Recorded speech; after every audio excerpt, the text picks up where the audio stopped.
Hello, আসসালামু আলাইকুম। So আচ্ছা, আমরা এগুলো একটু কমেন্ট করে রাখি, যদি পরবর্তীতে ইমপ্রুভ করা যায় ইমপ্রুভ করবনি। আজকে একটা বিষয় বলি, যে আমরা জানি কিন্তু var দ্বারা কোনো কিছু তৈরি করলে, ফর এক্সাম্পল ফাংশন, আমরা জাস্ট সামই বলি আবার, যে আমরা জানি var দ্বারা কোনো কিছু তৈরি করলে সেটা গ্লোবাল হয়, কিন্তু সেটা কিন্তু সবসময় না। For example var a=5 and b=6, কিন্তু ফাংশনের মধ্যে থাকলে কিন্তু সবসময় সেটা জাস্ট এটাই, আমরা আর কিছুই করতে চাই না, আর দরকার হয় আর কি। এখন আমরা যদি বলি যে console.log তারপরে যদি a আর b বলে দিই, এটা কি পাবে আসলে? সো আমরা একটু রান করে দেখি, এটা কিন্তু এরর, ঠিক আছে। সো আমরা জানি var দ্বারা কোনো কিছু ডিক্লেয়ার করলে যেখানেই ডিক্লেয়ার করি না কেন সেখানে সেটা গ্লোবাল হয়ে যায়, বাট এটা কিন্তু ফাংশনের ক্ষেত্রে প্রযোজ্য না। ফাংশন সবসময় var হোক আর লেট হোক সবই এই স্কোপের মধ্যেই থাকবে, অর্থাৎ এই ভেরিয়েবলটা এই স্কোপের মধ্যেই চেনা যাবে, অন্য কোথাও চেনা যাবে না। অর্থাৎ আমরা এইখানে যদি console.log দিতাম তাহলে আসলে ঠিকঠাক মতো কাজ করতো, অন্য কোথাও কাজ করবে না। Sorry console.log a, b। ও আচ্ছা, আমরা তো ফাংশনটা কলই করি নাই, সরি। সো ফাংশনটা কল করতে হবে। সো কল করে দিলাম, তখন ঠিকঠাক মতো কাজ করবে। যাই হোক, যে ব্যাপারটা এখানে দেখতেছিলাম, যে আমাদের একটা ফাংশন আর একটা ফাংশনকে ফাংশন হিসাবে ইনপুট নেয়, শুধুই কি ইনপুট নিতে পারে আর রিটার্ন কি সবসময় একটা সিঙ্গেল ভ্যালুই করবে? এটাও কিন্তু নেসেসারি না।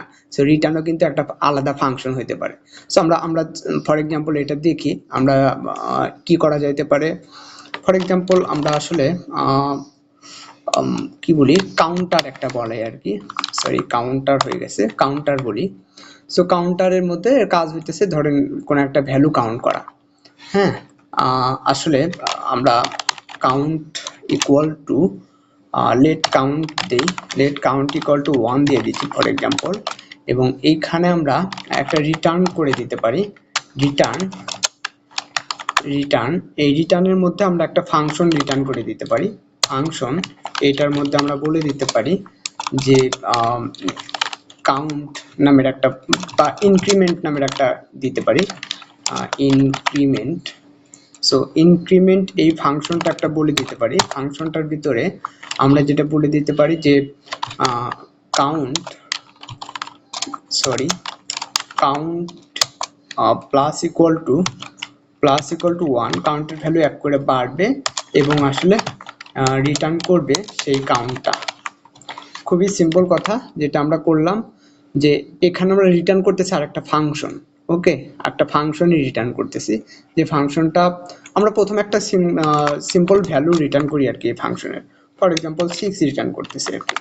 সো এখন আমরা যদি কাউন্টারে যদি কল করি তাহলে দেখি কি হয়। সো এটা যদি রিফ্রেশ দেই, এটা আসলে কিছু আসবে না। ইভেন আমরা যদি console.log করি, আমরা console.logটাকে কপি করতেছি। সো console.log করলেও দেখি কি হয়। সো কাউন্টারটা দেখেন একটা ফাংশন আমাদের রিটার্ন করছে। সো একটা ফাংশন চলে আসছে, একটা ফাংশন চলে আসছে।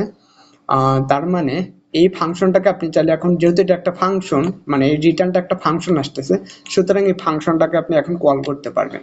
সো ডট আসলে ইনক্রিমেন্ট দিতে পারেন। ইনক্রিমেন্ট তো একটা ফাংশন ছিল, সেই ফাংশনটাকে কল করতেছেন। সো এটা counter increment is not a function. Okay, এইটার কারণ কি আমরা একটু বোঝার চেষ্টা করি। এটা কেমন ছিল, আগে হচ্ছে এরকম ছিল, এটা একটা ফাংশন। সো এটা একটা ফাংশন, তার মানে এই ফাংশনটা বেসিক্যালি রান, এটা যেহেতু ইটসেলফ একটা ফাংশন পাইতেছে, মানে পুরোটুকু যেহেতু একটা ফাংশন পাইতেছে, সুতরাং এই ফাংশনটাকে আর নাম ধরে নাম সহ তো চলেই আসছে, নাম ধরে আর ডাকার কিছু নাই, আপনি সরাসরি ফাংশনটাকে কল করে দিবেন। এটা হয়তো খুবই বিদঘুটে লাগতেছে যে একটা ফাংশন আপনি ডাবল কল করতেছেন, ব্যাপারটা তা না। সো এই ফাংশনটা কলের ফলে একটা ফাংশন দিচ্ছে, সেই ফাংশনকে আপনি আবার কল করতেছেন। ওকে, যখন এইটা দিবেন তখন আসলে এই 6টা কিন্তু রিটার্ন করতেছে। এখন ধরেন আমরা যদি এই কাউন্টটা ইউজ করি, সো আমরা আসলে এই কাউন্টটা ইউজ করব। সো কাউন্টটা রিটার্ন করবে, কাউন্টের ভ্যালু 1 বাড়ানোর পর সেটা রিটার্ন করবে। তাহলে আমরা দেখি কি হয়, তাহলে কিন্তু 2 হয়ে গেছে। ওকে, এবং আপনি এটাকে যদি আবার কল করেন সেকেন্ড টাইম, তাইলে কত হয়ে যাবে, দুইটাতেই কিন্তু আসলে 2 2 করে চলে আসছে। এখানেই একটা মজার বিষয় খেয়াল করবেন। সো আমরা দুইটা জিনিস দুইবার আলাদা করছি, তাতে একটা জিনিস আসছে, আর সেম জিনিসটাই আমরা আবার অন্যভাবে করার চেষ্টা করব। সো আমরা এই যে কাউন্টটা, এইটাকে আমরা একটা আসলে অবজেক্টের মধ্যে নিয়ে দেব। সো লেট আসলে ইনার, মানে ইনার ফাংশন যেটা আর কি, আমরা যদি কাউন্টারে কল করি তাহলে তো আমাদেরকে একটা ফাংশন রিটার্ন করবে। এই ফাংশনটাকে আসলে ইনারের মধ্যে রেখে দিতেছি ফর এক্সাম্পল। ঠিক আছে, এখন আমরা এই দুটো জিনিস আবার আসলে কল করব। সো একই জিনিস জাস্ট একটু ডিফারেন্ট ওয়েতে কল করতেছি। সো এগুলো হয়তো আপনাদের কাছে একটু অ্যাডভান্স কনসেপ্ট হয়ে যাইতেছে, সরি ফর দ্যাট। সো আমি ইনারের যদি এখন আমি কল করি, ইনারে আমি দুইবার কল করব। ওকে, আমি দুইবার কল করব। সো আগে দুইটাই 2 ছিল, এখন যদি কল করি একটা 2 আসতেছে, একটা 3 আসতেছে। এটা কেন হইতেছে? এই জিনিসটাকেই বলা হয় আসলে ক্লোজার। তার মানে একটা ফাংশন যখন আরেকটা ফাংশন রিটার্ন করে, মানে ফাংশন কিন্তু একটা বেসিক্যালি অবজেক্ট। সো এই ফাংশন যেটা, সে কিন্তু আসলে এই অবজেক্টের সকল কনটেক্সট মনে রাখে। সো কাউন্টের ভ্যালু কত ছিল সেটা কিন্তু তার কাছে আছে। আমি যখন এটাকে কল করছি তখন বেসিক্যালি এইটা একটা রিটার্ন হয়েছে, এবং এর মধ্যে যে কাউন্টটা আছে সেই কাউন্টটা কিন্তু আসলে ইনারের মধ্যে রয়ে গেছে। ফলে ইনার যতবার কল করব ওই পার্টিকুলার কাউন্টারের ভ্যালুটা কিন্তু বাড়তে থাকবে। এটা একটা অবজেক্টের মতো। অবজেক্ট সম্পর্কে আপনাদের আইডিয়া আছে কিনা আমি জানি না। আর এইটা যেটা হয়েছিল প্রত্যেকবার নতুন নতুন এই কাউন্ট পাইছিলাম। সো প্রত্যেকবার আলাদা আলাদা কল করছিলাম, পুরো জিনিসটাকেই দুইবার কল করছি, এইটাতে ধরে দুইবার কল করছি। কিন্তু আমরা কিন্তু এইখানে এটাকে পুরো হোল অবজেক্টটা কিন্তু একবার কল করছি, আর এইখানে কিন্তু আমরা দুইবার কল করছিলাম। ফলে দুটাই নতুন নতুন জিনিস পাইছিলাম, এবং দুটাই আসলে 2 হয়েছিল এই কারণে। বাট এখানে আমরা যেহেতু একবার কল করছি, এখানে কাউন্টের জিনিসটা একটা তৈরি হয়েছে, এবং ওই একটার মধ্যে আমরা দুইবার চেঞ্জ করছি, ফলে এটা একটা 2 একটা 3। সো এটা অবজেক্টের সাথে মিলাইতে পারবেন আসলে। তাহলে আমি আপনাকে যদি বলি যে আপনি এই জিনিসটা এমনভাবে এডিট করেন যেন এইটা ইনক্রিমেন্ট না, এটা একটা নর্মাল নাম দেন। আরো দুটা ফাংশন তৈরি করেন এর ভিতরে, একটা ইনক্রিমেন্ট একটা ডিক্রিমেন্ট। এর ভিতরেই ইনক্রিমেন্ট এবং ডিক্রিমেন্ট। তারপরে এগুলো এমনভাবে কল করবেন যেন ইনক্রিমেন্টে কল করলে কাউন্টারের ভ্যালু বাড়ে, আর ডিক্রিমেন্টে কল করলে কাউন্টারের ভ্যালু ধীরে ধীরে কমতে থাকে। সো ওইভাবে দেখে আপনি মডিফাই করার চেষ্টা করেন। আমি যে জিনিসটা আপনাকে আসলে এখন বলতে চাই, যে এইখানে কিন্তু ফাংশনের নাম দেওয়াটা কিন্তু গুরুত্বপূর্ণ না, দেখছেন? কারণ এই নাম ধরে কিন্তু আমি কোথাও কল করি নাই। ওকে, তার মানে কিছু কিছু সময় ফাংশনের নাম নাও থাকতে পারে। সো এই টাইপের ফাংশন আছে, অ্যানোনিমাস ফাংশন বলি আর কি এগুলো। সো মানে এইখানেই আপনি যদি নাম না দেন, শুধুমাত্র ফাংশন লিখছেন, এটা কিন্তু পারফেক্টলি কাজ করবে। ওকে, যে রান দিলাম ঠিকঠাক মতো কাজ করতেছে, কারণ নাম ধরে আমরা আসলে এখানে কোথাও ইউজ করি নাই। সো এই ধরনের ফাংশনকে বলা হয় আসলে anonymous function. So anonymous function সম্পর্কেও আমাদের একটু পড়তে হবে। এবং আরো বিষয় হলো যে আপনি যেহেতু এটা একটা অ্যানোনিমাস ফাংশন, তাহলে এত কথাও লেখার দরকার নাই। মানে তারা সাজেস্ট করে যে এত কথাও লেখার দরকার নাই, আপনি ফাংশন কিওয়ার্ডটাও কেটে দিতে পারেন, দিয়ে সরাসরি আসলে আপনি এই সাইনটা দিয়ে দিতে পারেন আর কি। সো এটাই আসলে এখন ফাংশন সাইন, মানে ফাংশন যেখানে লিখতেন আগে, এখন ফাংশনের পরিবর্তে এই কথাটা লিখবেন আর কি। সো এটা একটা সমান চিহ্ন আর এবং একটা অ্যারো সাইন দিয়ে দিবেন।